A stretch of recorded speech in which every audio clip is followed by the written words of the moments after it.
태백의 안개 속 빨간 차 한 대. 1999년 10월 강원도 태백산 자락. 가을이라고 부르기엔 공기가 너무 차가웠고 산은 이미 겨울 쪽으로 몸을 기울이고 있었습니다. 낮인데도 해가 힘을 못 쓰는 날이었죠. 안개는 능선을 타고 내려와 도로 위에 얇은 막을 깔아두고 바람은 계곡에서 올라와 사람의 목덜미를 축축하게 훑었습니다. 저는 이 사건의 첫 장면을 떠올릴 때마다 같은 질문을 합니다. 사람은 정말 이렇게 사라질 수 있을까요? 흔적도 없이, 소리도 없이, 마치 누군가가 세상에서 한 줄을 지워버린 것처럼요. 신고가 들어온 건 새벽 6시 20분 무렵이었습니다. 약초를 캐러 들어갔던 등산객이 산길 끝자락에서 이상한 광경을 봤다고 했습니다. 차가 절벽 옆에 서 있는데 아무도 없다. 그 말 한마디가 그날의 모든 걸 바꿨습니다. 형사 1팀 팀장 강도현은 현장으로 향하는 동안 거의 말을 하지 않았습니다. 태백산 방향으로 접어든 뒤 도로는 급격히 거칠어졌고 마지막 몇 킬로미터는 사실상 길이라기보다 임도에 가까웠습니다. 가로등도 없고 민가도 드뭅니다. 이 구간엔 카메라 같은 건 애초에 기대할 수 없었죠. 그곳은 세상의 감시를 내려놓는 자리였습니다. 현장에 도착하자 가장 먼저 눈에 들어온 건 색이었습니다. 자연은 대개 어두운 색으로 기억됩니다. 산, 나무, 흙, 그늘, 안개. 그런데 그날 그곳에는 너무 선명한 붉은색 하나가 박혀 있었습니다. 절벽 가장자리. 허벅지까지 올라오는 잡초 사이에 붉은 메르세데스 SL 한 대가 서 있었습니다. 서 있다는 표현이 이상할 만큼 정갈했습니다. 차는 기울지도 않았고 바퀴가 빠질 듯한 각도도 아니었습니다. 절벽과의 거리, 차체의 방향, 멈춘 위치가 묘하게 정확했습니다. 마치 누군가가 이 자리를 미리 정해둔 것처럼요. 교통계 순경이 뛰어와 보고했습니다. 여긴 카메라 사각지대이고 절벽 바로 옆이라 위험하며 새벽에 신고가 들어왔다고. 그는 덧붙였습니다. 차가 너무 비정상적으로 잘 서 있습니다. 강도현은 곧장 차로 다가가지 않았습니다. 대신 현장을 크게 원으로 돌며 주변을 훑었습니다. 그가 현장을 처음 대하는 방식은 늘 같았습니다. 차 안이 아니라 주변이 사건의 시작일 수 있으니까요. 그리고 무엇보다 누군가 차를 미끼로 썼다면 가장 중요한 흔적은 차밖에 남습니다. 땅은 며칠째 비가 오지 않아 단단했지만 타이어 자국은 또렷하게 찍혀 있었습니다. 강도현이 쪼그려 앉아 자국을 살폈을 때 가장 먼저 확인한 건 급제동 흔적이었습니다. 브레이크, 자국, 미끄러짐, 옆으로 쏠린 흔적. 그런데 없었습니다. 자국은 곧게 들어와 곧게 멈춰 섰고 바퀴의 앞은 균일했습니다. 이게 의미하는 바는 명확했습니다. 이 차는 사고로 여기까지 온 게 아니었습니다. 순경이 조심스럽게 물었습니다. 사고가 아니라면 뭡니까? 강도현은 먼지 묻은 무릎을 털며 낮게 말했습니다. 사람이 마음을 먹고 세운 거지. 그는 장갑을 끼고 이제야 차로 다가갔습니다. 운전석 창문은 절반쯤 내려가 있었습니다. 급하게 내린 흔적 같기도 하고 일부러 열어둔 것 같기도 했습니다. 중요한 건 열려 있었다는 사실 자체가 아니었습니다. 창문을 열어둔 채 이 자리를 떠날 정도로 누군가는 이 상황을 통제하고 있었다는 느낌이 더 문제였죠. 차 안은 믿기 어려울 만큼 깔끔했습니다. 아이보리색 가죽 시트에는 먼지 한 톨도 눈에 띄지 않았고 대시보드는 반짝였습니다. 조수석에는 검은색 명품 핸드백이 가지런히 놓여 있었고 센터 콘솔에는 당시 최신형 폴더폰과 차키가 보였습니다. 물건들의 배치가 묘하게 설명적이었습니다. 누가 봐도 소유자를 특정할 수 있도록 누가 봐도 귀중품이 남아있음을 확인하도록요. 저는 이런 장면을 정리된 부재라고 부릅니다. 도망치는 사람은 보통 무엇인가를 움켜쥡니다. 키, 전화기, 지갑, 본능적으로 살기 위해 필요한 걸 잡고 나가죠. 그런데 이 차는 필요한 물건들이 전부 남아 있었습니다. 이건 실수라기보다 의지에 가깝습니다. 남겨두겠다는 의지요. 강도현은 핸드백을 열어 지갑을 확인했습니다. 신분증, 카드, 그리고 현금. 현금은 2천만 원채, 2천만 원가량이었습니다. 두툼한 다발이 지갑을 불룩하게 만들고 있었습니다. 그 순간 현장의 공기가 미세하게 바뀌었습니다. 이름이 적혀 있었으니까요. 김서연, 1971년생. 전북 전주. 이름이 낯설지 않았습니다. 김서연은 전주 지역에서 모르는 사람이 드문 인물로 알려져 있었습니다. 섬유업계에서 출발해 회사를 그룹 규모로 키운 여성 CEO. 지역 언론에 자주 등장했고 기부 행사에도 얼굴을 비추었습니다. 성공한 여성 기업인이라는 이미지가 단단하게 붙어있는 사람이었죠. 이쯤에서 수사의 방향은 자연스럽게 바뀝니다. 길에서 실종된 익명의 누군가가 아니라 사회적으로 의미 있는 사람이 사라진 사건이 됩니다. 관심이 몰리고 말이 붙고 소문이 자라죠. 그리고 그런 사건일수록 범인은 더 오래 준비합니다. 왜냐하면 들킬 때 치러야 하는 대가가 크기 때문입니다. 현장 감식이 시작됐습니다. 지문, 채취, 시트와 바닥의 미세 섬유, 핸들과 기어봉 주변 접촉 흔적. 그런데 보고가 들어옵니다. 차 주변 방형 500m 내에서 혈흔이나 격투 흔적이 거의 없습니다. 불도 크게 꺾인 곳이 없고 땅도 파헤쳐진 흔적이 없습니다. 다만 차에서 내려 동쪽 상일로 이어지는 방향으로 희미한 발자국 흔적이 있다고 합니다. 동쪽은 숲이 더 깊어지는 쪽입니다. 절벽과 바위가 많고 길이 험합니다. 사람이 그 방향으로 들어가면 가능성은 보통 둘로 갈립니다. 하나는 스스로 끝내려는 사람, 다른 하나는 누군가를 만나러 가는 사람. 강도현은 한동안 그 숲을 바라봤습니다. 안개가 나무 사이에 걸려 있고 그 아래는 깊었습니다. 너무 깊어서 시선이 닿기도 전에 삼켜지는 느낌이었습니다. 그리고 그때 아주 사소하지만 묘하게 불편한 보고가 하나 더 들어옵니다. 팀장님, 차 주변에서 향냄새 같은 게 납니다. 향냄새. 사찰이 있는 방향은 이곳에서 꽤 떨어져 있습니다. 바람이 운반해오기엔 거리도 애매합니다. 게다가 그 향은 스쳐가는 향이 아니라 아주 옅지만 분명히 남아있는 냄새였습니다. 강도현은 말없이 차문 손잡이 근처를 다시 살폈습니다. 그는 냄새를 증거로 삼지 않습니다. 하지만 냄새는 분위기를 바꿉니다. 이 사건을 교통이 아니라 의식 쪽으로 기울게 만듭니다. 누군가가 사람의 심리, 특히 죄책감이나 종교적 두려움 같은 것을 이용했을 가능성을 떠올리게 하니까요. 강도현은 구조대와 수색견을 요청하고 절벽 아래와 숲 동쪽 라인을 넓게 잡아 수색을 지시했습니다. 동시에 차량 지피와 휴대폰 데이터 복구를 최우선으로 돌리라고 지시했죠. 그리고 마지막으로 현장 팀원들에게 이렇게 말했습니다. 사람은 이렇게 증발하지 않는다. 저는 이 문장을 기록에서 읽었을 때 이상하게 오래 남았습니다. 사람은 증발하지 않습니다. 다만 누군가가 사람을 사라진 것처럼 보이게 만들 수는 있습니다. 그리고 그걸 가능하게 하는 건 대개 두 가지입니다. 첫째는 지형. 사람들이 접근하기 어렵고 흔적이 빨리 지워지는 장소. 둘째는 서사. 사람들이 그럴 수도 있겠다고 믿게 만드는 이야기입니다.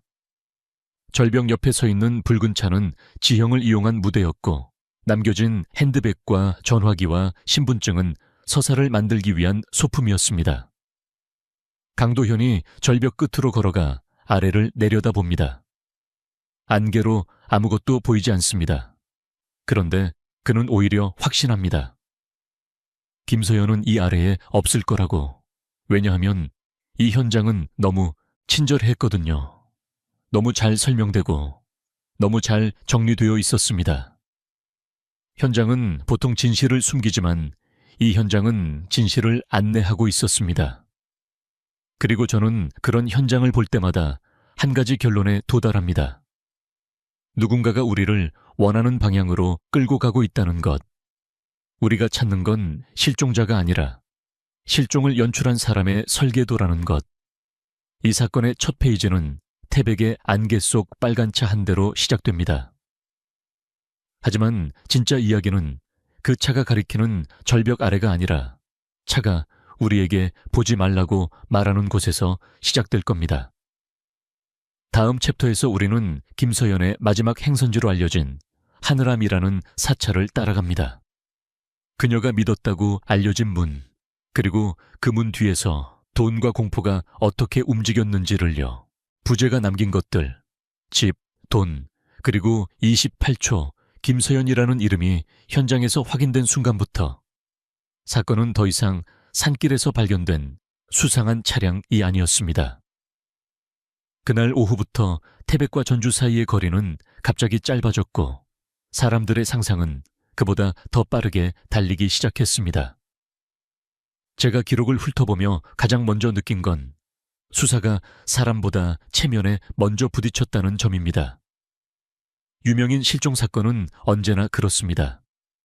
진실이 나오기 전에 소문이 먼저 자리를 잡습니다. 그리고 그 소문은 종종 범인에게 시간을 벌어줍니다. 강도현은 같은 날 저녁 전주로 내려갑니다. 김서연의 주소지, 호수 인근 고급 주택가. 그곳은 외부인의 출입을 막는 담장과 경비 시스템으로 둘러싸인 말 그대로 불안이 들어오기 어려운 구조의 공간이었습니다. 하지만 그날만큼은 그 공간 자체가 불안으로 가득했습니다. 부유함이 안전을 보장해 줄 것 같지만 사람이 사라지는 순간부터 부유함은 오히려 공포를 증폭시키는 장치가 되거든요. 거실에서 강도현을 맞이한 사람은 남편 박준태였습니다. 중년의 그는 말끝이 자주 흐렸고 손을 가만히 두지 못했습니다. 손가락 끝이 서로를 쥐었다 놓았다를 반복했습니다. 이게 단순히 걱정 때문인지 혹은 다른 감정이 섞여 있는지 수사관들은 이런 장면에서 늘 계산을 합니다. 강도현은 예의를 갖추되 시간을 낭비하지 않았습니다. 마지막으로 김서연 씨를 본 게 언제입니까? 박준태는 바로 답하지 못했습니다. 잠깐 멈칫한 뒤 날짜를 되뇌듯 말했습니다. 10월 14일 아침입니다. 아내가 산에 있는 절에 간다고 했어요. 하늘암이라고. 기도를 좀 하고 오겠다고. 그 순간 강도현의 수첩에 하늘암이라는 글자가 굵게 적혔습니다. 이 사건에서 절은 단순한 장소가 아니었습니다. 김서연이 사라진 방식 자체가 누군가 믿음을 이용해 만든 이야기처럼 보였으니까요. 박준태는 덧붙였습니다. 그날은 혼자 간다고 했습니다. 운전기사도 두지 말라고 했고요. 마음을 비워야 한다면서. 혼자, 운전기사 없이. 이 조합은 현실에서는 흔하지 않습니다. 특히 김서연 같은 인물이면 더 그렇습니다. 하지만 믿음이 들어오면 사람의 평소 기준은 종종 무너집니다. 그게 종교든 누군가에 대한 신뢰든 혹은 죄책감이든요. 강도현은 한 번 더 확인합니다. 최근에 위협을 느낄 만한 일이 있었습니까? 사업 문제, 금전 문제, 대인관계. 박준태는 고개를 크게 젓습니다. 없습니다. 아내는 조용한 사람이었어요.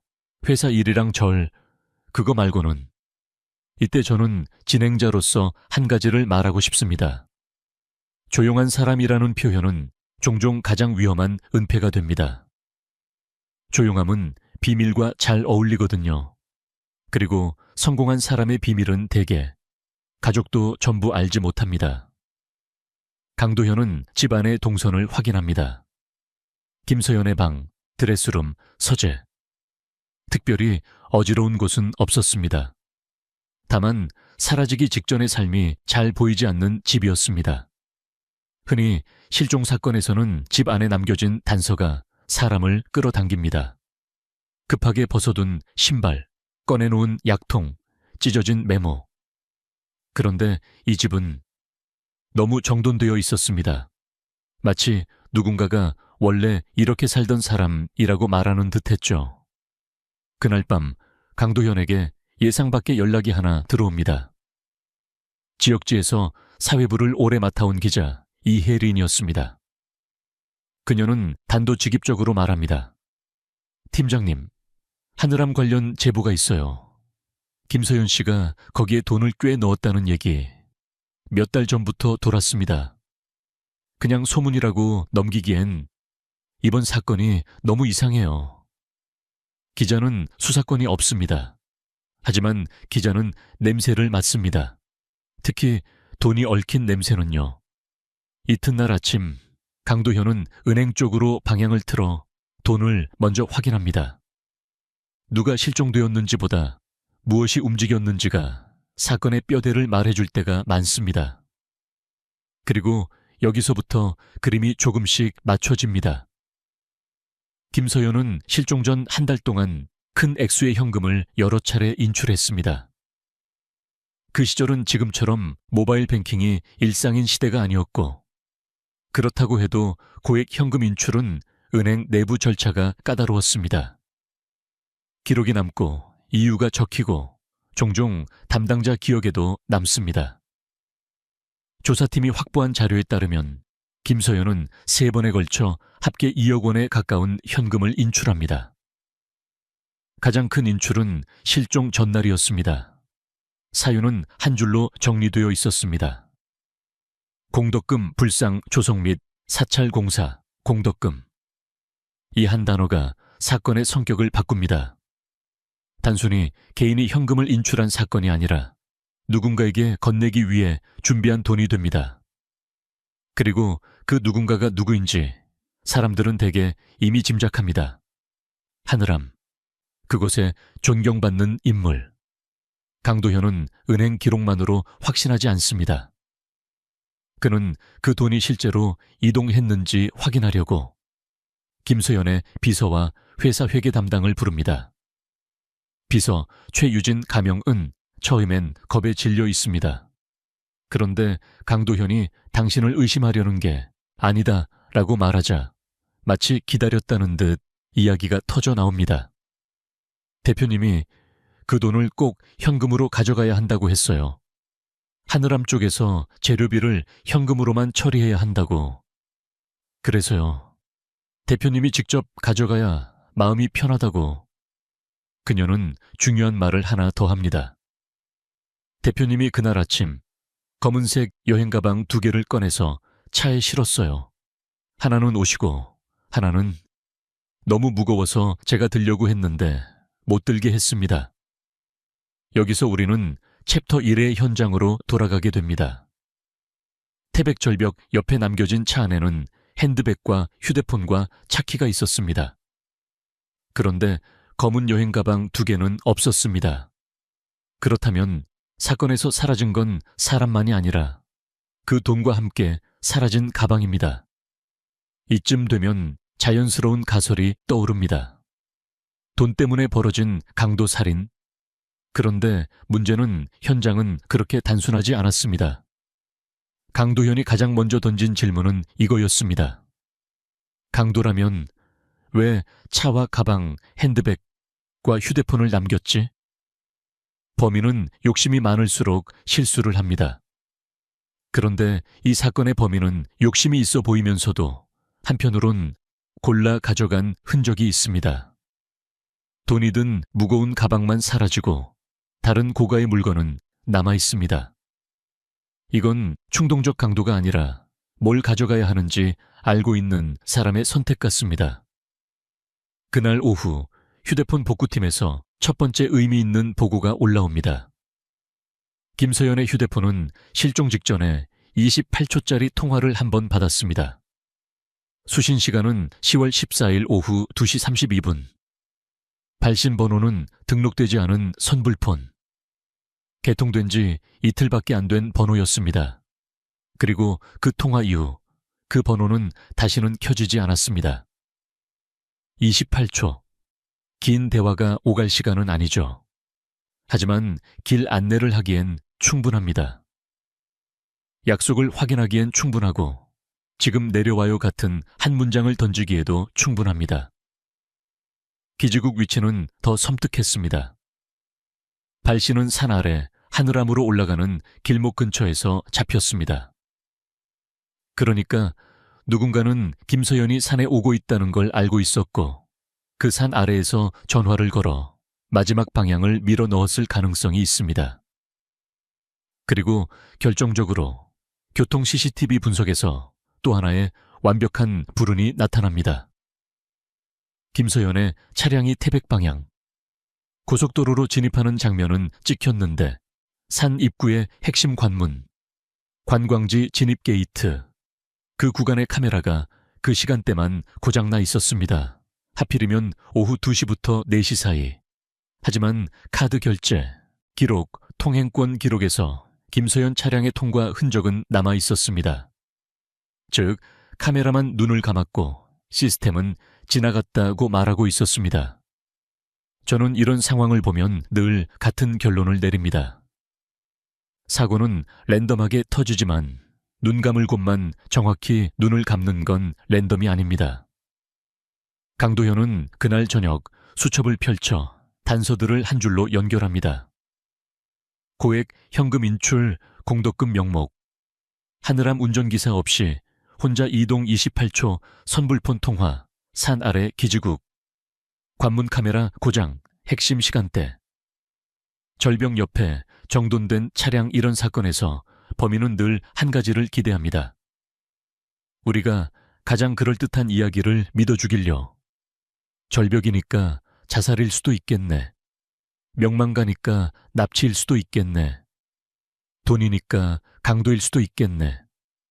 그럴듯한 이야기들은 수사를 늦춥니다. 그리고 늦춰진 시간은 누군가에게 엄청난 자산이 됩니다. 강도현은 팀원들에게 말합니다. 내일 새벽 하늘암 간다. 직접 본다. 말이 너무 매끈하면 그 매끈함이 증거가 된다. 그는 이미 알고 있었습니다. 이 사건의 다음 장면은 전주의 집도 태백의 절벽도 아니라 하늘암의 문턱에서 시작된다는 걸요. 김서연이 믿음이라는 이름으로 찾아갔던 그 문. 그 문 뒤에 누군가가 미리 준비해둔 이야기가 기다리고 있다는 걸요. 그리고 저는 이 챕터를 여기서 멈추고 싶습니다. 왜냐하면 다음날 하늘암에서 강도현이 마주친 건 협조적인 승려가 아니라 너무 침착해서 오히려 공포를 부르는 한 사람의 눈빛이었기 때문입니다. 그 눈빛은 말하고 있었습니다. 당신들이 올 줄 알고 있었다. 기다리고 있었습니다. 하늘암의 너무 같은 진술들. 강원도 산자락에 있는 절은 늘 비슷한 얼굴을 하고 있습니다. 안개, 젖은 돌계단, 그리고 사람 마음을 낮추는 고요. 그런데 1999년 10월 16일 새벽 하늘암은 고요 대신 준비를 하고 있었습니다. 경찰이 도착하기도 전에 누군가가 이미 알고 있었던 것처럼요. 강도현 팀이 산 아래에 차를 세우고 돌계단을 오르기 시작했을 때 절 입구에 어린 행자가 서 있었습니다. 아직 목소리도 가늘고 어깨도 좁은 아이였죠. 그런데 그 아이의 첫 마디가 이상했습니다. 형사님들, 기다리고 있었습니다. 여기서 저는 잠깐 멈추고 싶습니다. 이 말이 왜 섬뜩한지. 보통의 절은 방문객을 기다리지 않습니다. 특히 새벽에, 그것도 형사를요. 절이 경찰을 기다린다는 건 누군가가 경찰을 예상했다는 뜻입니다. 예상했다면 준비했겠죠. 준비했다면 숨길 수 있고요. 강도현은 인사를 길게 하지 않았습니다. 사람을 대하는 예절보다 사건을 대하는 예절이 먼저인 사람이었거든요. 김서연 씨가 10월 14일 이곳에 왔습니까? 행자는 잠깐 눈을 깜빡이더니 고개를 끄덕이며 안내했습니다. 객당으로 가는 길은 유난히 깔끔했습니다. 낙엽 하나도 어지럽게 놓이지 않은 느낌. 이른 새벽인데도 마치 청소가 끝난 뒤처럼 정돈되어 있었습니다. 객당에 들어서자 한 남자가 이미 자리에 앉아 있었습니다.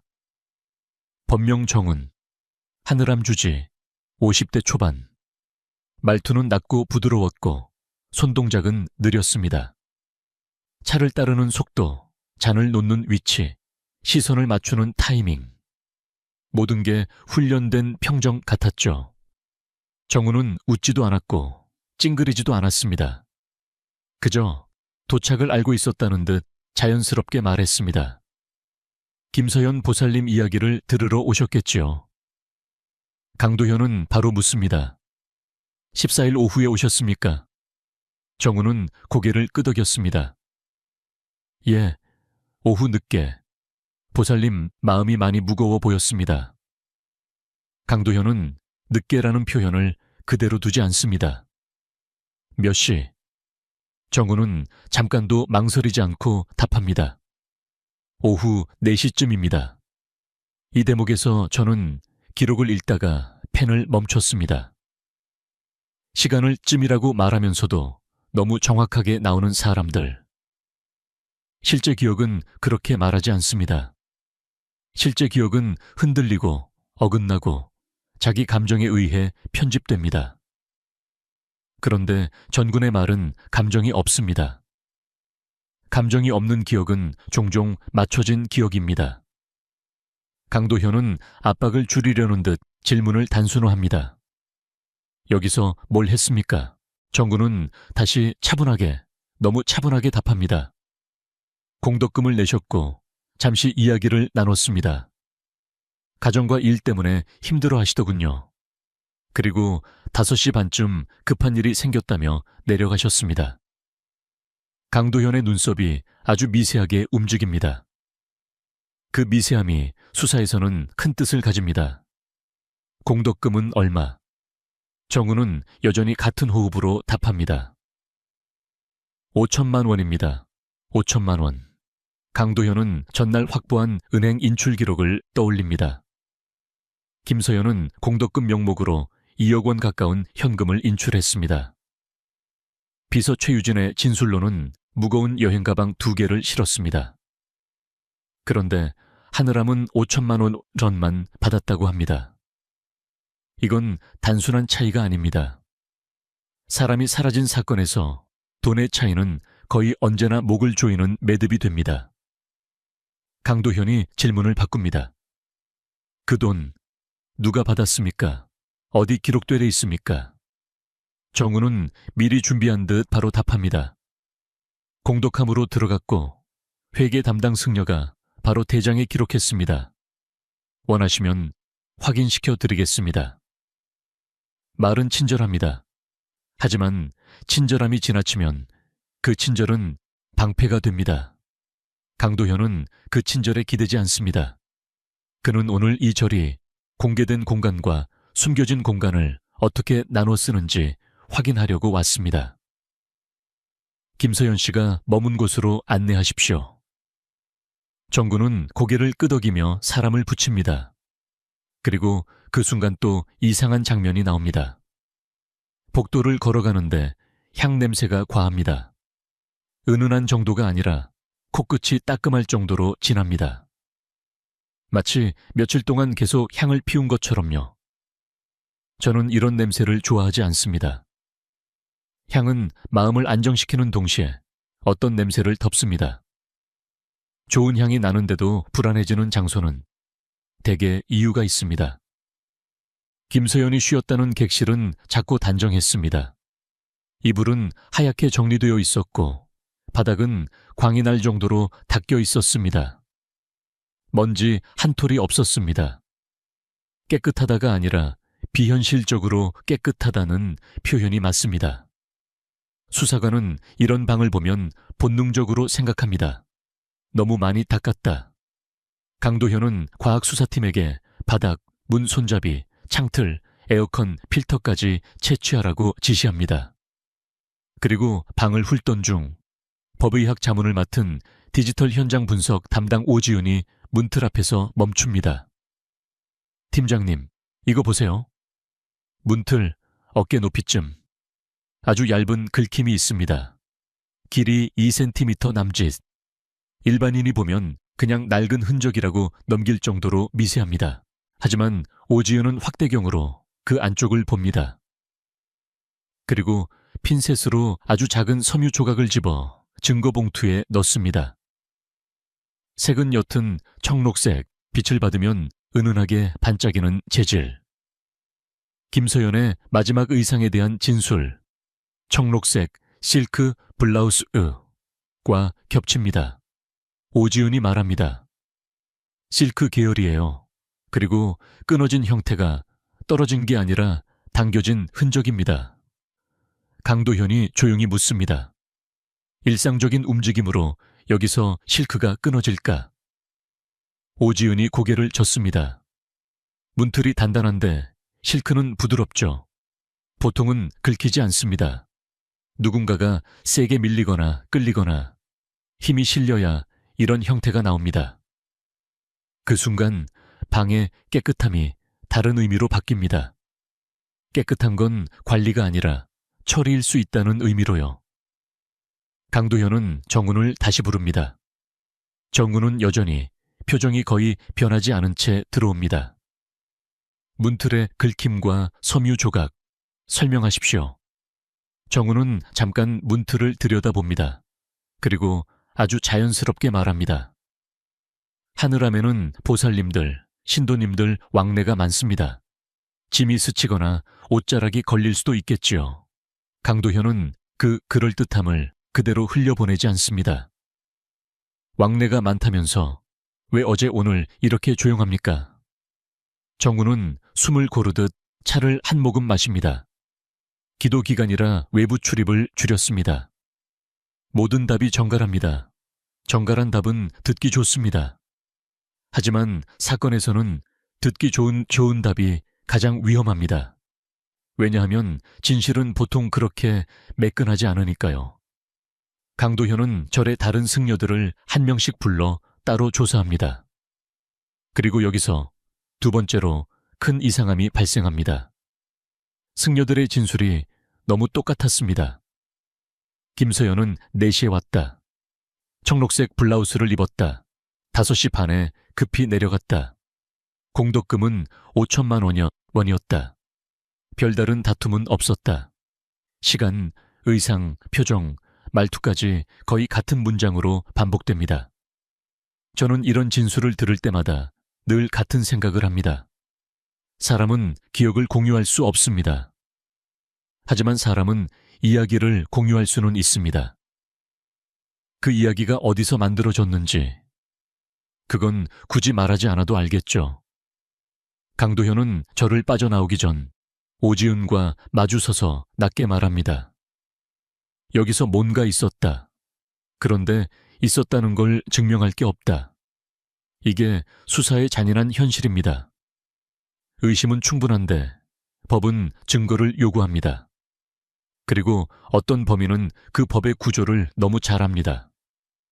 특히 사람들이 함부로 손대지 못하는 공간을 가진 범인은요.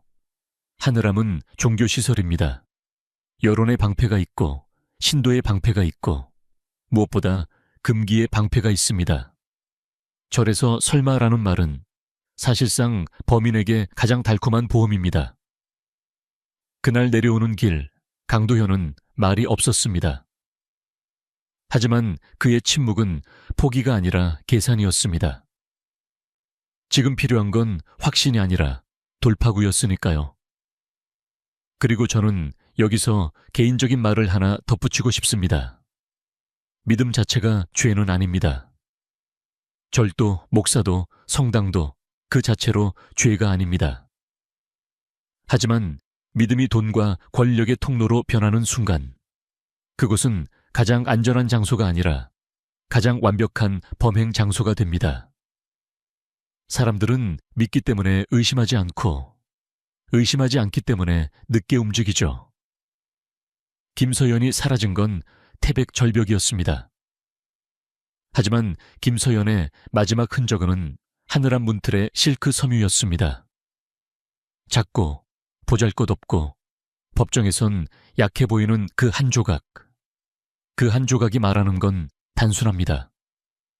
그날 그 방에서 김서연은 그냥 나간 게 아닐 가능성이 높다.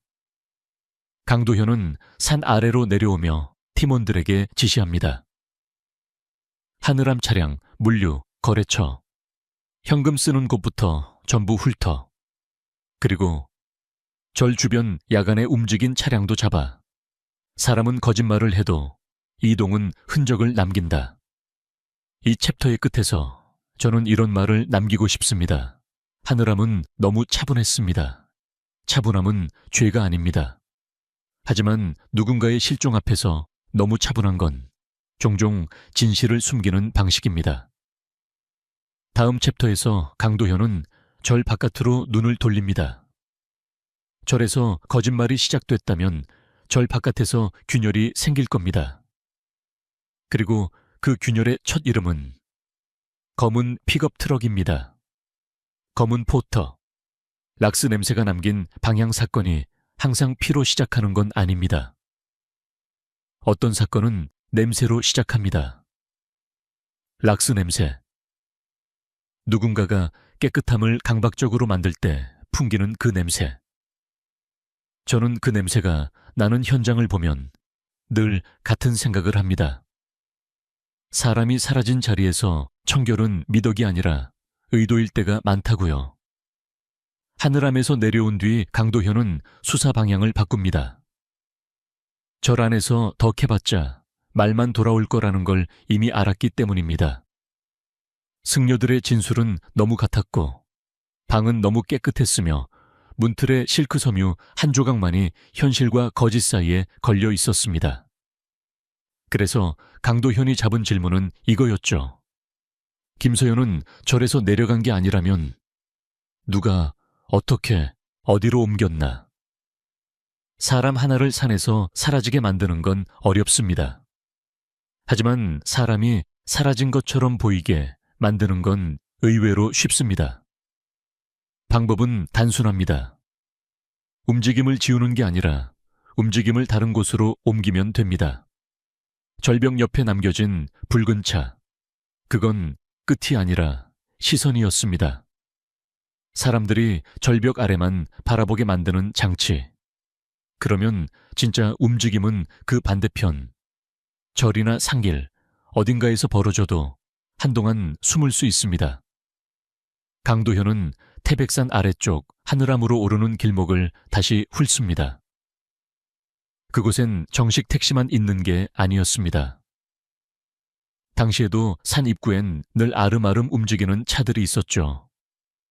관광객을 실어 나르는 개인 차량, 심야에 오가는 콜밴, 공사장 인부를 태우는 임시 차량들. 강도현은 베테랑 둘을 그 무리에 섞어 넣습니다. 경찰 배지를 떼고 말투도 낮추고 얼굴에 귀찮은 사정 하나쯤 얹어서요. 이런 곳에서 정보는 정중하게 부탁해서 나오지 않습니다. 나도 여기 사람처럼 보여야 흘러나옵니다. 정오가 조금 지나 연락이 옵니다. 팀장님, 한 사람 있습니다. 그날 밤 이상한 차를 봤대요. 강도현은 산 아래 허름한 식당으로 갑니다. 철판에 고기가 눌어붙은 냄새, 오래된 기름 냄새, 그리고 사람들의 경계심. 식당 구석자리에서 그 남자가 기다리고 있었습니다. 이름은 조만식 가명. 정식 택시는 아니고 그 동네를 떠돌며 손님을 태우는 사람이었습니다. 말하자면 제도 바깥에서 먹고 사는 사람. 그래서 제도 바깥의 움직임을 더 잘 봅니다. 조만식은 처음엔 말을 아꼈습니다. 그런데 강도현이 한 문장으로 판을 바꿉니다. 당신 잡으러 온 거 아닙니다. 지금은 사람 하나가 사라졌어요. 그 말에 조만식의 눈이 잠깐 흔들립니다. 그는 술잔도 아닌 물컵을 한 번에 들이켜고 낮게 말했습니다. 그날 14일 밤 11시쯤이었어요. 하늘암 올라가는 갈림길에서 손님 기다리다가 차 한 대가 내려왔는데 이상했어요. 어떤 차? 검은색 포터였어요. 더블캡. 근데 헤드라이트를 안 켰어요. 안개 낀 밤에. 딱 미등만 아주 희미하게. 강도현은 메모를 멈추지 않습니다. 밤 11시, 검은 포터, 라이트 거의 꺼짐. 이 패턴은 단순합니다. 들키기 싫다는 뜻이죠. 조만식은 말을 이어갑니다. 번호판도 잘 안 보였어요. 흙탕물이 묻은 건지, 일부러 가린 건지. 그리고 뒤에 짐칸이 초록색 방수포로 덮여 있었는데 방수포가 좀 솟아 있었어요. 뭔가 큰 게 들어있는 것처럼. 강도현이 묻습니다. 짐칸에 뭘 실은 것 같았습니까? 조만식은 잠깐 멈칫합니다. 그리고 아주 작게 말합니다. 사람은 아니었으면 좋겠죠.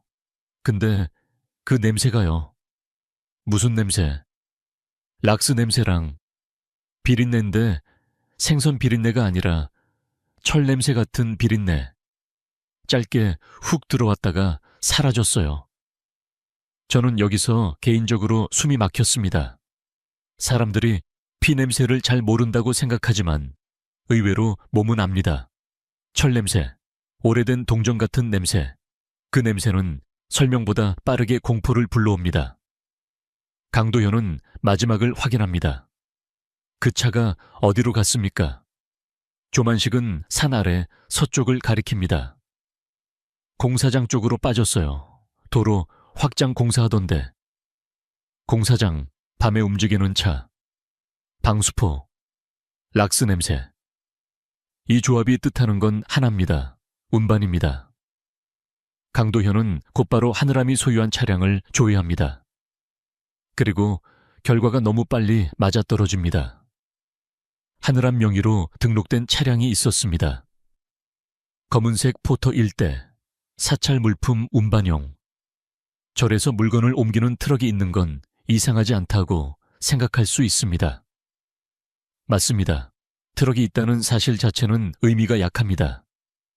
의미가 생기는 건 절이 그날 그 트럭을 어떻게 설명했는지입니다. 하늘암 측은 이미 말해둔 게 있었거든요. 그 차량은 14일에 브레이크 문제로 정비소에 들어갔다. 즉, 조만식이 본 차가 절 차량이라면 절은 거짓말을 한 겁니다. 그리고 거짓말이란 건 대개 덮고 싶은 사실이 있다는 뜻입니다. 강도현은 그날 오후 정비소로 갑니다. 전주 외곽 큰 길에서 조금 들어간 곳. 기름 냄새가 가득하고 바닥은 오래된 오일로 검게 눌어붙어 있습니다. 사장은 마초로 가명. 살집 있는 중년 남자. 처음엔 너무 공손했습니다. 과하게 공손한 사람은 대개 마음속 계산을 하고 있습니다. 강도현이 묻습니다. 하늘암 포터 14일에 들어왔습니까? 사장은 장부를 꺼내옵니다. 예, 여기 있습니다.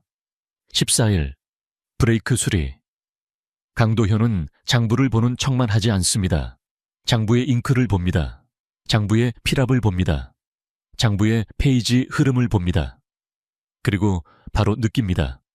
그 줄만. 이상하게 새롭습니다. 강도현이 장부를 덮지 않고 아주 조용한 목소리로 말합니다. 사장님, 이 줄 잉크가 다른데요. 사장의 눈이 한번 크게 깜빡입니다. 그 한 번이 수사에선 거의 자백과 같습니다. 강도현은 압박을 올립니다. 허위 기록은 범죄입니다. 지금 말하면 참고인이고 끝까지 버티면 공범이 될 수도 있어요. 사장은 손바닥에 땀이 차오르는 게 보일 정도로 긴장합니다. 잠깐 침묵하다가 결국 말을 토해냅니다. 사실 14일이 아니라 15일 새벽에 들어왔습니다. 아침 일로 6시 6시쯤. 강도현이 묻습니다. 왜 날짜를 바꿨습니까? 사장은 고개를 숙이고 답합니다. 절 쪽에서 부탁했어요. 서류가 맞아야 한다고. 저도 그냥 민원 하나 들어주는 줄 알고 여기서 끝이 아니었습니다. 강도현이 가장 알고 싶었던 건 고장이 아니라 냄새였으니까요. 차 상태는 어땠습니까? 사장은 주저하다가 말합니다. 크게 고장난 건 없었어요. 솔직히. 근데 세차를 미친 듯이 시켰습니다. 어떻게?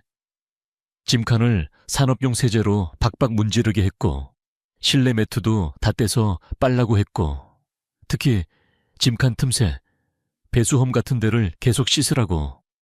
강도현이 묻습니다. 이유는? 사장은 눈을 피합니다. 썩은 생선을 실었다고 했어요. 냄새가 심하다고. 하지만 사장은 곧 자신도 믿지 않는다는 표정을 짓습니다. 그리고 마지막으로 결정적인 한 문장을 덧붙입니다. 생선 썩은 냄새에 락스 냄새가 그렇게 섞이진 않습니다. 그날은 저는 처음 맡아보는 냄새였어요. 비리고 금속 같고 사람 속이 뒤집히는 냄새. 저는 이 대목에서 사건이 완전히 다른 얼굴로 변하는 걸 느낍니다. 여기까지는 실종이었습니다. 그런데 이제부터는 운반과 세척입니다. 실종 사건에서 세척이 등장하면 그건 거의 항상 하나를 뜻합니다. 지워야 할 것이 있었다. 강도현은 더 묻지 않습니다. 이미 충분합니다. 그날 저녁 검은 포터는 경찰 차고로 견인됩니다. 차는 겉보기엔 말끔했습니다. 외관은 새 차처럼 반짝였고 실내도 지나치게 깨끗했습니다. 하지만 저는 이제 깨끗한 차가 무섭습니다. 깨끗함은 증거가 없다는 뜻이 아니라 증거를 없애려 했다는 뜻일 수 있으니까요. 오지은이 장갑을 끼고 짐칸을 살핍니다. 바닥에 작은 홈, 방수포 고리를 걸던 금속 부분, 짐칸 문 경첩 주변. 눈으로는 아무것도 보이지 않습니다. 그렇다면 다음은 과학입니다. 강도현이 말합니다. 불 끄고 루미놀 준비. 누군가는 이렇게 생각할 겁니다. 락스로 씻었으면 끝난 거 아니냐고. 그런데요. 세상엔 완벽한 세척이 없습니다. 특히 피는 더더욱 그렇습니다. 피는 색이 아니라 구조입니다. 분자 단위의 흔적이 틈새에 남습니다. 사람이 지울 수 있다고 믿는 것과 과학이 찾아내는 것은 다른 세계의 이야기입니다. 차고의 조명이 꺼집니다. 검은 포터는 어둠 속에서 더 커 보입니다. 오지은이 루미놀 용액을 분사합니다. 짐칸 바닥부터 배수홈, 경첩, 손잡이, 그리고 틈새를 따라 천천히. 처음 몇 초는 아무것도 없습니다. 그 정적 같은 시간에 사람은 흔들립니다. 혹시 우리가 너무 멀리 온 건 아닐까? 그런데 그 다음 아주 작은 점 하나가 파랗게 떠오릅니다. 점이 둘이 되고 셋이 되고 배수홈을 따라 길게 번지며 마치 어둠 속에서 무언가가 스스로 말을 걸어오는 것처럼요. 강도현은 그 빛을 보며 아주 짧게 말합니다. 맞다. 이 사건은 절벽에서 시작된 것처럼 보였지만 진짜 방향은 이 검은 포터가 가리키고 있었습니다. 다음 챕터에서 우리는 이 파란 빛이 의미하는 것을 끝까지 확인합니다. 그리고 하늘함이 왜 너무 준비된 곳이었는지도요. 어떤 사람은 믿음을 팔아 돈을 얻습니다. 하지만 더 나쁜 사람은 믿음을 이용해 사람을 숨깁니다.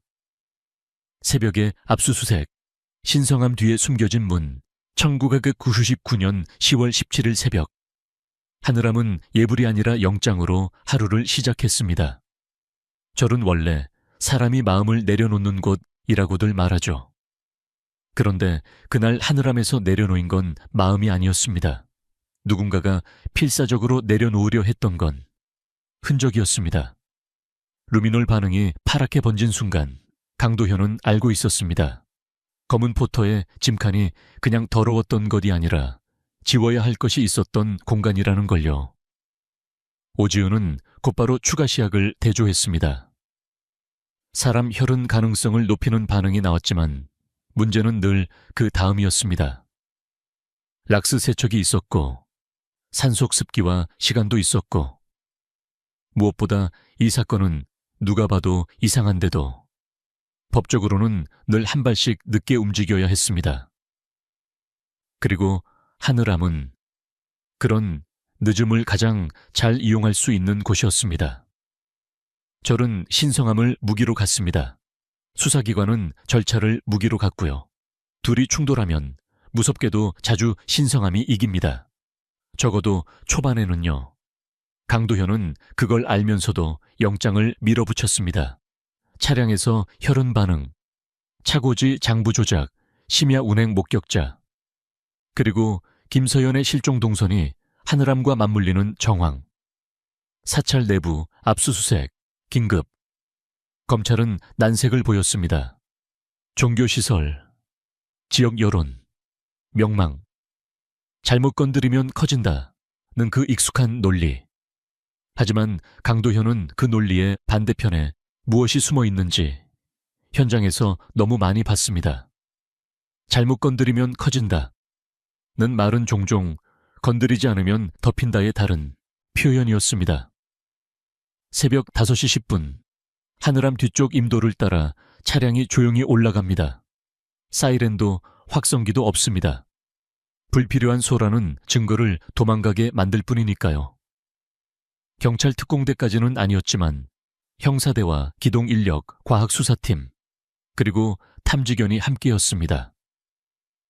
강도현은 영장을 손에 쥔 채 절 마당으로 들어섰습니다. 스님들이 하나둘 법당에서 나오는 시간, 그들의 눈에는 잠이 아니라 공포가 끼어 있었습니다.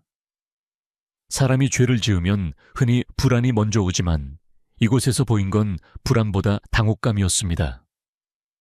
마치 이런 장면을 상상도 못했던 사람들처럼.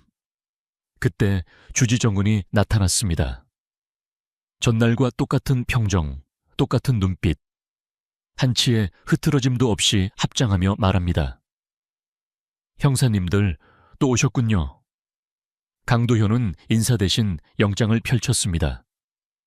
하늘암 주지 전군, 절은 김서연 실종 사건과 관련해 압수수색을 실시합니다. 협조하지 않으면 공무집행방해로 체포할 수 있습니다. 정우는 잠깐 눈을 내리깔았다가 아주 부드럽게 대답했습니다. 하늘암은 숨길 것이 없습니다. 다만 불전을 어지럽히지는 말아주십시오. 말이 너무 예쁘죠.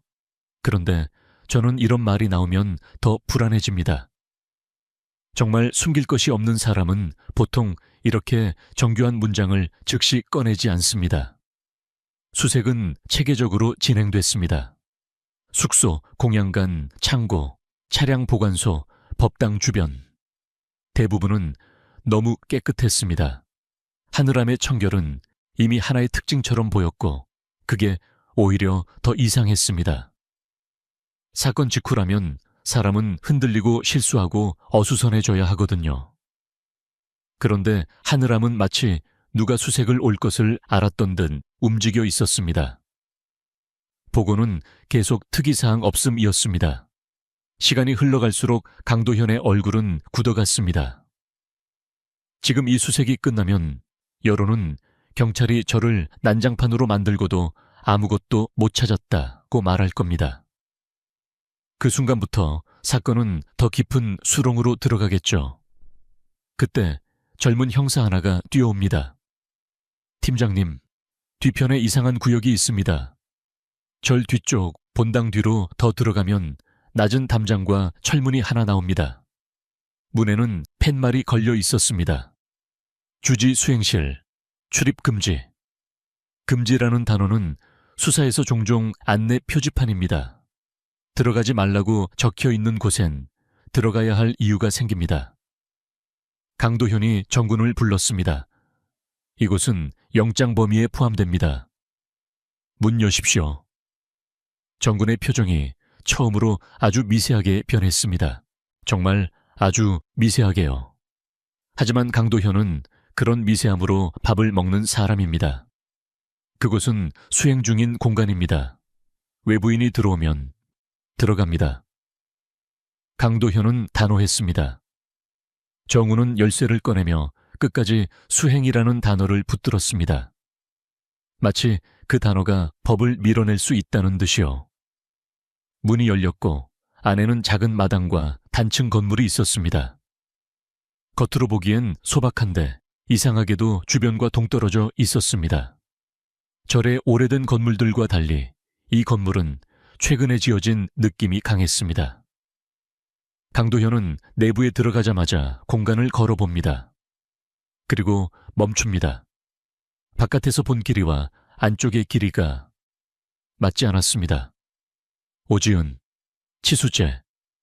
오지은이 줄자를 꺼내고 다른 팀원이 건물 외벽을 다시 재기 시작합니다. 몇 분 뒤 결과가 나옵니다. 외벽 기준으로는 더 길어야 하는데 실내는 그보다 짧습니다. 팀장님, 뒤쪽으로 공간이 남습니다. 최소 1m 이상. 1m는 벽 두께로 설명할 수 있는 수준이 아닙니다. 그건 사라진 공간입니다. 사라진 공간은 대개 누군가가 숨기고 싶은 공간입니다. 건물 안쪽 한 벽면은 거대한 책장으로 꽉 막혀 있었습니다. 불경과 문집, 고서가 빼곡했죠. 그런데 책장이 가구가 아니라 구조물처럼 보였습니다. 너무 단단하게, 너무 정확히 자리를 차지하고 있었습니다. 강도현은 책장 근처에서 냄새를 맡습니다. 향 냄새가 아니라 다른 냄새, 차갑고 싸하고 코를 찌르는 냄새, 그리고 어딘가 병원 같은 느낌. 오지은이 휴대 탐지기를 들이댑니다. 수치가 튑니다. 팀장님, 포르말데히드 계열 수치가 비정상적으로 높습니다. 정훈이 빠르게 끼어듭니다. 목재 방부제 냄새일 겁니다. 도색을 오지은은 잘라 말합니다. 도색으로 이렇게 나오지 않습니다. 그 순간 강도현은 결정을 내립니다. 책장 치워. 승려 몇이 항의하려 했고 분위기가 험악해지기 직전까지 갔습니다. 불경을 함부로 다루면 벌받는다는 말이 나왔습니다.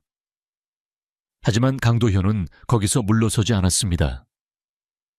저는 이 장면이 참 씁쓸합니다. 사람이 사람을 죽이고도 방패로 삼는 게 벌과 죄의 언어라는 것. 정작 죽은 사람은 말이 없고 살아있는 사람들이 신성함을 앞세워 말을 가로막는다는 것. 책장이 조금씩 옆으로 밀리자 벽면이 드러났습니다. 벽지 무늬가 이상했습니다. 한가운데 직사각형의 경계선. 너무 얇아서 일부러 보지 않으면 못 보는 선.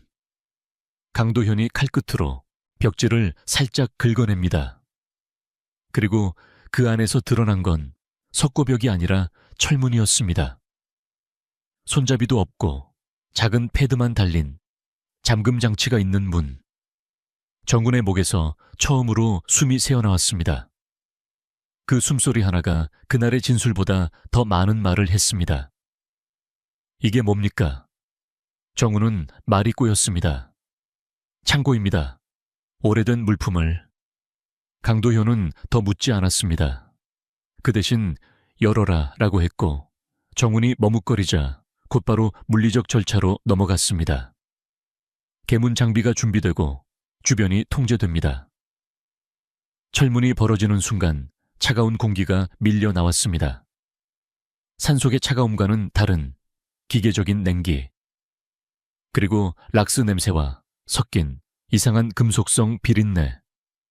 강도현이 짧게 지시합니다. 1조 진입. 계단이 아래로 이어졌습니다. 내려갈수록 냄새는 더 선명해졌고 공기는 더 차가워졌습니다. 그리고 아래에는 수행 공간이 아니라 사람의 욕망으로 꾸며진 공간이 있었습니다. 고급 침대, 술장, 냉장고, 화장대 위 여성용 화장품, 그리고 무엇보다 절에서는 있을 수 없는 종류의 사적 흔적들이었습니다. 오지은이 화장대 위에서 작은 물건을 들어 올립니다. 여성용 시계, 김서연의 가족이 제공했던 사진 속 늘 손목에 있던 그것과 같은 모델. 팀장님, 이거 김서연 씨 물건입니다. 그 순간 사건은 더 이상 실종이 아니게 됩니다. 하지만 아이러니하게도 여전히 살인이라고 말하기엔 결정적인 한 가지가 부족했습니다. 시신. 침대 시트에서 자외선 반응이 나오고 천장 구석에서 미세 혈흔 비산 흔적이 의심되었고 의료용 도구가 들어있는 서랍에서도 혈흔 반응이 나왔습니다. 그러나 락스와 시간은 DNA를 망가뜨립니다. 사람을 죽인 증거는 늘 있는데 없는 것처럼 남습니다. 정우는 결국 조사실에서 이렇게 말합니다. 관계가 있었던 건 맞습니다. 부끄러운 일입니다. 하지만 죽인 적은 없습니다. 그는 윤리를 인정하며 범죄를 피해갔습니다. 그리고 이게 정말 영악한 사람들의 방식입니다. 작은 죄를 내어주고 큰 죄를 숨깁니다. 사람들은 작은 죄에 분노하느라 큰 죄를 보는 눈이 늦어집니다. 검찰은 계속 요구했습니다. 시신 없으면 구속은 어렵다. 강도현은 책상 위에 시계를 내려놓고 아주 낮게 말했습니다. 그럼 김서연은 어디에 있습니까? 정우는 침묵했습니다. 그 침묵이 답일 때가 많지만 법정은 침묵을 증거로 삼지 않습니다. 수색은 충격으로 끝났지만 사건은 해결로 이어지지 않았습니다. 절 내부에서 나온 흔적들은 많았지만 결정적인 결론은 늘 한발 앞에서 멈췄습니다. 그리고 그 사이 하늘암 주변엔 이상한 공사가 시작됩니다. 본당 뒤편에 새로운 관음보살 동상이 올라갈 거라는 소문. 기초공사가 유난히 빠르다는 이야기. 밤에 공사가 진행된다는 이야기. 강도현은 그 이야기를 듣고도 당장 땅을 팔 수 없었습니다. 영장은 범위가 있고 범위는 늘 현실보다 좁습니다. 그 좁음 속에서 범위는 시간을 삽니다. 저는 이 챕터를 이렇게 끝내고 싶습니다. 우리는 그날 문 하나를 열었습니다. 하지만 어떤 사건에서는 문을 열었다고 끝나지 않습니다. 진실은 종종 다른 곳에 묻혀서 시간이 지나서야 다시 떠오릅니다. 그리고 이 사건은 바로 그 묻힌 진실의 사건이었습니다. 다음 챕터에서 이야기는 몇 년을 건너뜁니다. 하늘암의 관음보살 동상이 이전된다는 소식, 그리고 그 아래에서 발견되는 상상조차 하기 싫은 것. 그때서야 김서연은 비로소 말하게 됩니다. 옮겨진 관음, 콘크리트가 숨길 수 없는 것, 사람을 숨기는데 가장 좋은 재료가 뭔지 아십니까? 흙도 숲도 물도 아닙니다. 콘크리트입니다. 그건 단단해서가 아니라 신성함과 결합했을 때 가장 안전해지기 때문입니다. 누가 감히 부처 발밑을 파헤치겠어요. 그 믿음이 바로 범인이 산 값이었습니다. 8년 후 다시 울린 전화 2007년 5월. 김서연 실종 사건은 미제로 분류된 지 오래였습니다. 강도현은 다른 사건들에 떠밀려 다녔고 오지은은 과학수사팀에서 현장 감정 업무가 늘어났습니다. 주지 정구는 하늘암을 떠나지 않았습니다. 누군가는 그를 추문 있는 승려라고 불렀고 누군가는 그래도 사람 죽인 건 아니잖아 라고 말했습니다. 저는 그 말이 참 잔인하다고 생각합니다. 사람 죽인 건 아니잖아 라는 말은 종종 죽었든 말든 내가 불편해지고 싶지 않다는 뜻으로 쓰이니까요. 그러던 어느 날 강도현에게 전화가 옵니다. 팀장님, 하늘암 관음상 이전 공사 들어간대요. 그 한 문장에 강도현의 손이 멎었습니다. 하늘암의 관음상. 그날 이후로 단 한 번도 그의 머릿속에서 사라진 적 없는 단어였습니다. 하늘암은 개축과 정비를 이유로 관음상을 옮기려 했습니다.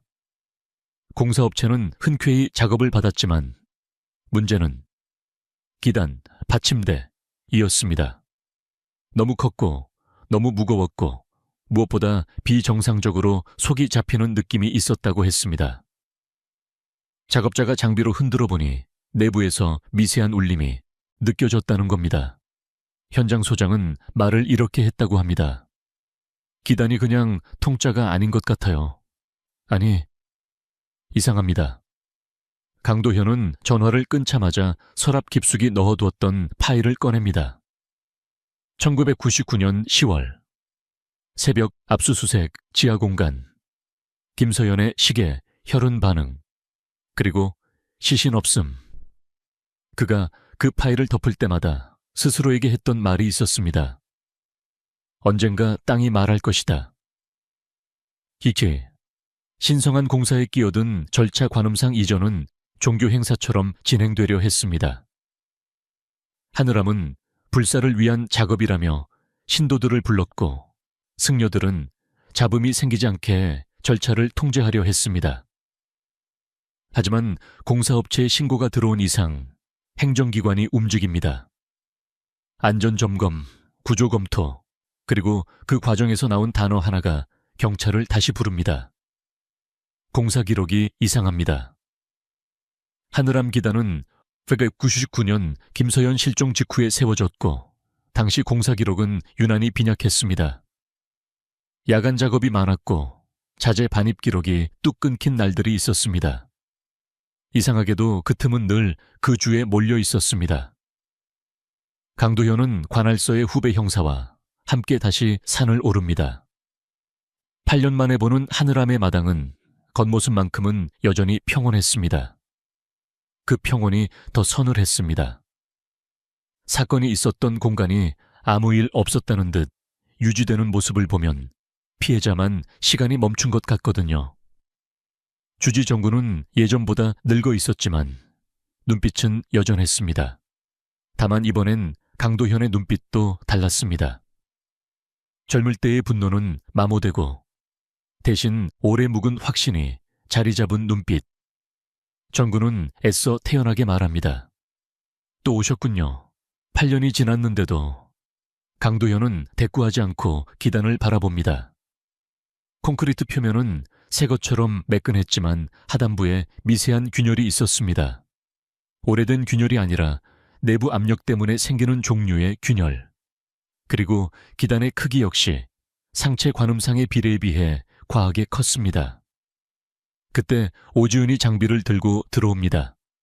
지표 특과 레이데어 GPR. 땅속 밀도 차이를 보는 장비. 오지은은 기단 위를 천천히 훑습니다. 화면에 물결처럼 그래프가 올라옵니다. 대부분은 균일한 신호. 콘크리트면 당연히 그래야 합니다. 그런데 중앙부에 신호가 꺾입니다. 밀도가 달라집니다. 마치 콘크리트 안에 다른 물체가 들어있는 것처럼. 오지은이 고개를 듭니다. 팀장님, 중심부에 빈 공간 혹은 이물질이 있습니다. 크기가 꽤 큽니다. 강도현은 그 자리에서 숨을 길게 내쉽니다. 바로 이런 순간이 무섭습니다. 원하던 답에 가까워졌는데 그 답이 너무 끔찍할 걸 알기 때문입니다. 3. 금기와 법, 그리고 한 번의 결단, 하늘암의 원로 승려가 나섭니다. 관음상은 중생을 굽어 살피는 존재입니다. 받침대를 훼손하는 것은 강도현은 조용히 그러나 단단하게 말합니다. 그 아래에 사람이 있다면 그게 더 큰 모독입니다. 저는 이 말이 좋아서가 아니라 슬퍼서 오래 남습니다. 우리는 언제나 신성함을 말하는 데 능하지만 정작 가장 기본인 사람을 지키는 데는 늘 늦으니까요. 시청 안전팀이 입회하고 공사업체 장비가 동원됩니다. 법적 절차가 맞춰졌고 기록이 남을 준비가 됐습니다. 그리고 드릴이 콘크리트를 파고들기 시작합니다.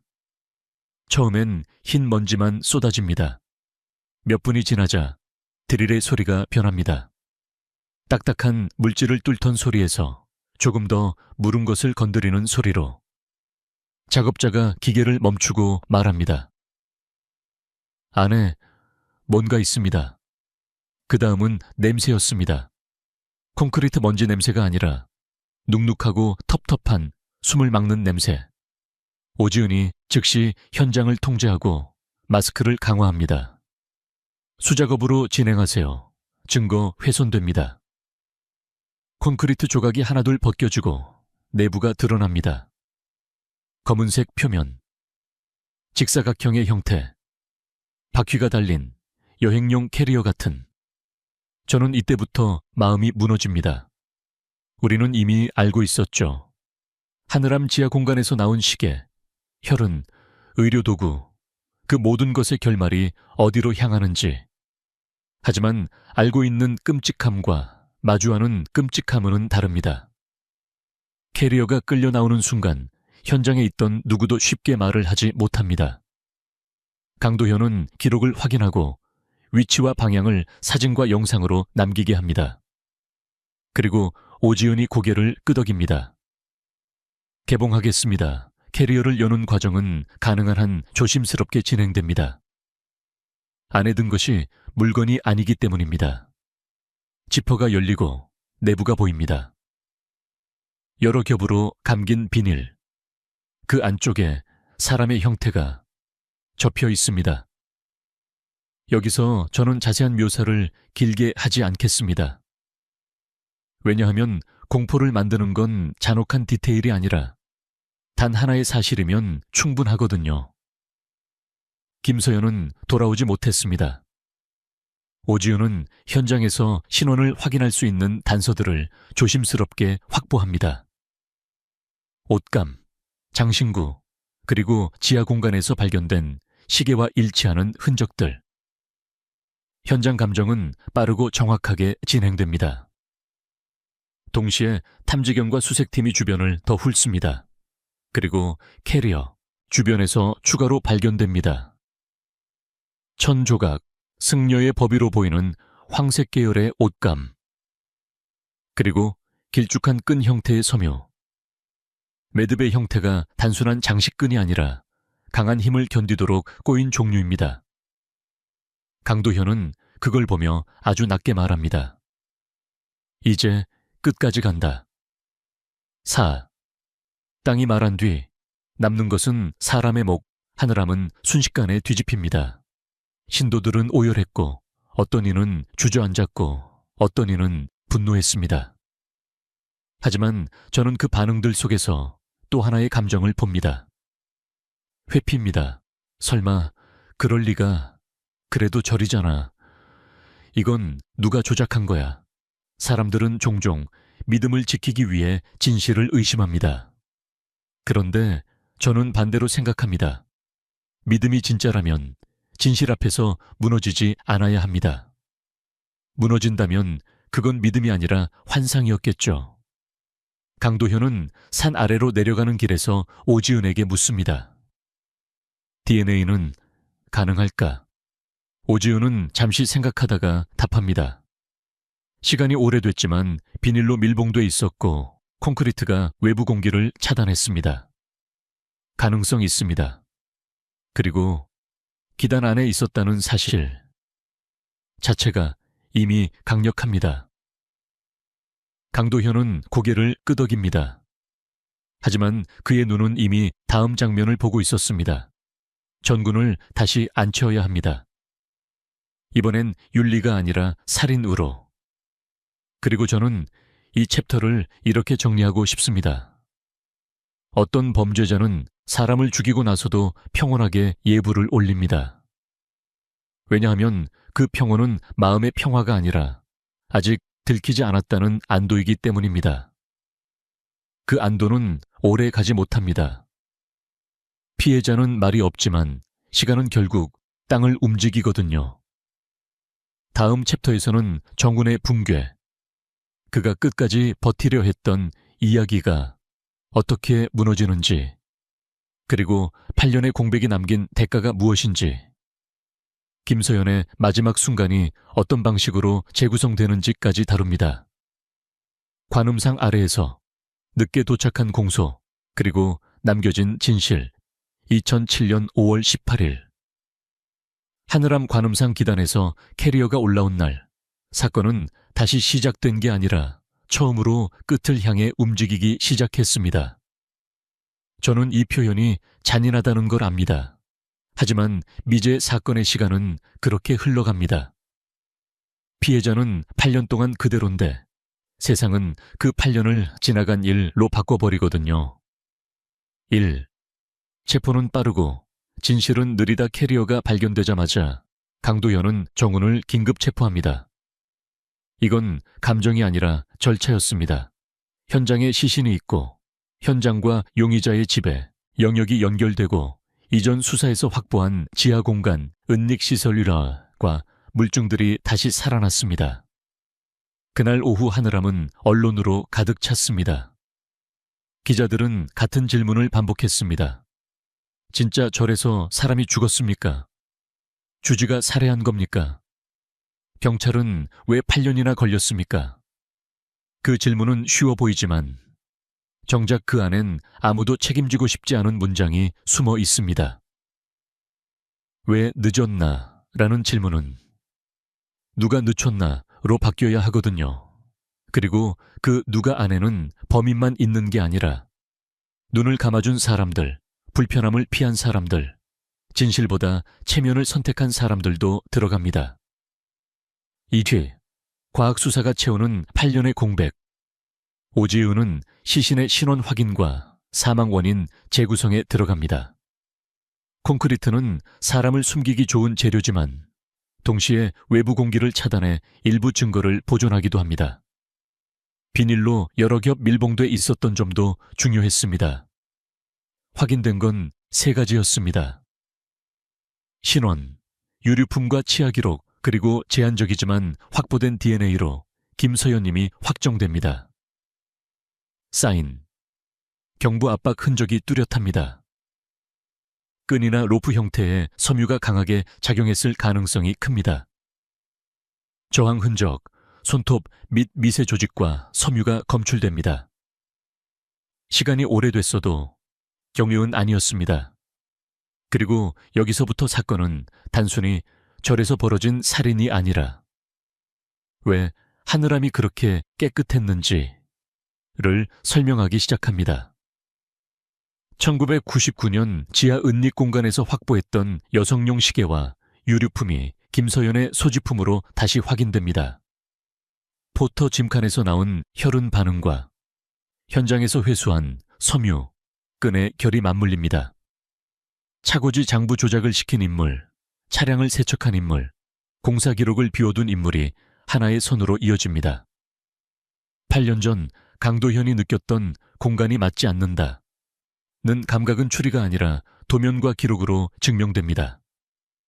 하늘암 뒤편 수행실은 공식 허가 없이 지어졌고 하부에 은닉 공간이 있었습니다. 그 공간은 수행과 무관한 용도로 꾸며져 있었죠. 이쯤 되면 전구는 더 이상 불미스러운 승려가 아닙니다. 그는 구조물과 시스템을 이용해 증거를 숨긴 사람입니다. 3. 정훈의 전략. 작은 죄를 주고 큰 죄를 피하기. 조사실에서 정훈은 8년 전과 같은 패턴을 씁니다. 그는 먼저 도덕적 일탈을 인정합니다. 김서연 씨와 개인적 관계가 있었던 건 맞습니다. 부끄러운 일입니다. 그리고 그 다음 핵심을 피합니다. 하지만 살인은 아닙니다. 저는 사람을 해치지 않았습니다. 저는 여기서 늘 마음이 서늘해집니다. 부끄럽다는 말이 가끔은 반성의 언어가 아니라 면죄부의 언어로 쓰이기 때문입니다. 전구는 이렇게 말합니다. 그날 김소연 씨가 내려갔다는 걸 봤습니다. 이후 행적은 모릅니다. 하지만 수사는 이미 이후 행적을 향해 가고 있었습니다. 왜냐하면 김소연은 내려간 뒤 사라졌고 시신은 절 안에서 나왔으며 그리고 기단 공사는 실종 직후에 진행됐기 때문입니다. 범인은 이 지점에서 무너집니다. 사람이 어떤 말을 잘해도 시간과 구조물은 거짓말을 못합니다. 4. 균열을 만든 건 증인이었다 사건을 결정적으로 뒤집은 건 전군의 입이 아니라 그를 둘러싼 사람들의 입이었습니다. 장부를 조작해줬던 정비소 사장 포터 세척을 강요받았던 직원밤 공사를 맡았던 외부 인부 그리고 하늘함에서 차량을 맡아 관리하던 젊은 승려, 당시 행자. 그 행자는 처음엔 입을 다물었습니다. 주지 스님을 믿는다는 말로요. 하지만 저는 그 믿음이 종종 신앙이 아니라 공포에서 나온다는 걸 봅니다. 절 안에서의 위계는 곧 생활이고 생존입니다. 어떤 사람은 그 위계를 수행이라 부르고 어떤 사람은 권력이라 부릅니다. 현실은 대개 후자에 더 가깝습니다. 행자는 결국 무너집니다. 그가 무너진 이유는 정의감이 아니라 아주 인간적인 이유였습니다. 그날 밤 트럭으로 뭔가를 옮겼습니다. 냄새가 너무 심했습니다. 그리고 그 다음 말이 사건의 마지막 문을 열어 젖힙니다. 주지 스님이 관음상 아래면 아무도 못 판다고 했습니다. 이 말은 교리도 수행도 아닙니다. 범죄자의 계산입니다. 아우어, 동기, 돈, 관계, 그리고 입막음. 정군은 끝까지 버팁니다.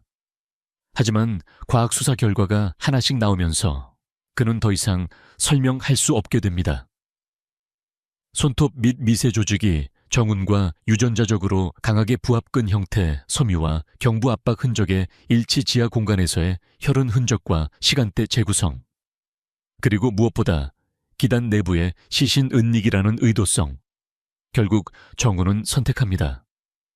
부정하다가 완전히 무너질 것인가? 아니면 내가 했다를 말하고 일부라도 통제할 것인가? 그는 아주 낮은 목소리로 털어놓습니다.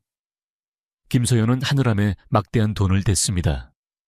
불사라는 이름으로. 그러나 실상은 그녀가 회사 자금 문제를 피하려 만든 비공식 자금도 섞여 있었습니다. 정우는 그 돈을 개인적으로 돌렸고 지하, 은닉 공간을 꾸미는 데도 사용했습니다. 그러다 김서연이 돌아서기 시작합니다. 돈을 돌려달라 했고, 여달라 했고, 관계를 정리하자 했고, 무엇보다 폭로를 언급했습니다. 정훈에게 그 말은 파멸이었습니다. 그날 김서연이 가져온 현금은 단지 공양금이 아니었습니다. 전군에게는 마지막으로 챙길 수 있는 돈이었고 동시에 입을 막아야 하는 사람이었습니다. 정훈은 약물을 썼다고 진술합니다. 그리고 목이 졸린 흔적을 설명하려다 오히려 자신의 손으로 자신을 묶습니다. 실수였다고 말하지만 콘크리트는 실수로 붙지 않습니다. 기단 공사는 실수로 밤에 하지 않습니다. 캐리어를 묻을 자리를 미리 만든 건 실수라는 단어로 닿을 수 없는 세계입니다. 6조, 판결, 그리고 늦게 도착한 이름 2009년 2월 1심 선고가 내려집니다. 정구는 살인, 강도 또는 재산범죄, 시체 은닉 또는 사체 송해 관련, 증거인멸 등으로 중형을 선고받습니다. 재판부는 종교시설을 이용해 범행을 감추려 한 점, 장기간 은닉으로 수사를 현저히 방해한 점을 무겁게 봅니다. 선고가 내려지는 순간에도 정우는 마지막까지 업보를 말합니다. 저는 그 장면이 너무 씁쓸했습니다. 업보는 종교의 언어지만 그가 저지른 건 종교의 문제가 아니라 사람의 문제였거든요. 김서연의 가족은 법정에서 울지도 소리치지도 못합니다. 8년은 울음조차 닳게 만듭니다. 대신 그들은 이제야 이름을 불러준다고 말합니다. 저는 그 말이 잊히지 않습니다. 사건이 해결됐다는 건 범인이 잡혔다는 의미도 있지만 무엇보다 피해자가 다시 사람으로 돌아오는 과정이니까요. 7. 에필로그. 신성함은 범죄의 방패가 아니다. 강도현은 사건 파일을 마지막으로 덮으며 말합니다. 우리가 늦은 만큼 피해자는 오래 혼자 있었다. 그 말이 정답입니다. 그리고 그 말이 가장 아픈 정답입니다. 저는 이 이야기를 들려드리면서 한 가지를 남기고 싶습니다. 신앙이든 권위든 체면이든 그 어떤 것도 사람의 생명 위에 놓일 수 없습니다. 성스러운 곳이라는 말이 검증하지 않아도 되는 곳이 되는 순간, 그곳은 더 이상 성스러운 곳이 아닙니다. 그건 그냥 숨기기 좋은 장소일 뿐입니다. 하늘함은 다시 조용해졌을 겁니다. 산은 늘 그 자리에 있으니까요. 하지만 김서연의 이름은 이제 실종이 아니라 사건으로 남습니다. 그리고 우리가 해야 할 일은 그 이름을 또다시 조용히 사라지게 두지 않는 것입니다. 끝.